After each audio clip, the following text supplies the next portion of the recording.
Selamat pagi anak-anak. Semoga kalian semua dalam keadaan sehat dan semangat untuk belajar. Hari ini kita akan mempelajari sesuatu yang menarik, yaitu hakikat manusia sebagai makhluk sosial dan ekonomi yang bermoral. Sebelum kita mulai, silakan buka kolom deskripsi di bawah video ini. Di sana sudah tersedia rangkuman materi yang akan kita bahas hari ini, jadi kalian bisa sambil menyimak dan membaca. Sudah siap? Yuk kita mulai pelajarannya. Selamat pagi anak-anak, coba kalian pikirkan. Pagi ini, siapa yang sudah sarapan di rumah? Angkat tangan. Beberapa siswa mengangkat tangan. Nah, sekarang coba kita pikir bersama. Waktu kalian makan nasi, dari mana nasi itu berasal? Siapa yang menanam padi?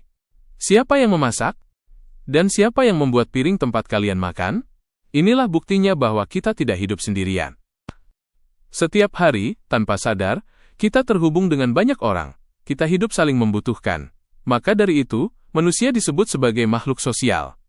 Artinya, kita nggak bisa hidup sendiri. Contoh gampangnya, kalian datang ke sekolah. Berarti kalian sudah berinteraksi dengan sopir angkot, teman sekelas, guru, bahkan penjaga kantin. Semua itu adalah bentuk dari kehidupan sosial kita. Bapak mau bertanya, kalau kalian mau beli minuman boba atau jajan mie ayam, apa yang kalian butuhkan? Siswa menjawab, uang bu. Duit. Bayar dulu. Betul, kita semua ingin memenuhi kebutuhan. Mulai dari makanan, pakaian, bahkan pulsa. Kita selalu berpikir, bagaimana cara mendapatkannya dengan cara yang paling pas? Itulah sebabnya manusia juga disebut makhluk ekonomi. Tapi ingat ya, manusia bukan cuma sekadar makhluk ekonomi yang ingin untung terus. Kita juga punya hati, punya moral. Kita tahu mana yang baik, mana yang buruk. Maka, manusia disebut makhluk ekonomi yang bermoral. Contohnya, kamu punya uang 20.000. Bisa aja kamu bohong ke orang tua, bilang uang itu buat beli buku, tapi ternyata buat main game online. Nah, moral kamu di situ diuji. Apa kamu jujur atau curang? Supaya bisa hidup rukun, kita belajar sosialisasi sejak kecil. Pertama kali belajar di rumah, lalu di sekolah, terus nanti saat bergaul dengan teman, bahkan saat nonton YouTube atau buka Instagram, kita belajar dari semua itu. Siapa yang ngajarin sopan santun pertama kali? Mama, ayah, kakak. Ya, betul. Keluarga adalah guru pertama kita. Bapak jelaskan ya, nilai dan norma. Kita juga hidup dengan nilai dan norma. Nilai itu seperti prinsip, misalnya kejujuran, tanggung jawab, hormat pada orang tua. Norma itu aturannya, jangan mencontek, hormat pada guru, ikut antre. Kalau dilanggar, ada sanksi.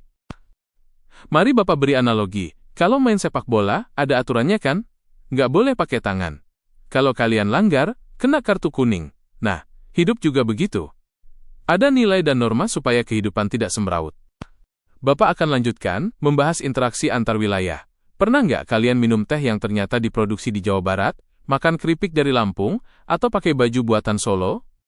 Itu artinya, kita hidup dalam interaksi antar wilayah. Wilayah yang satu, melengkapi wilayah lain.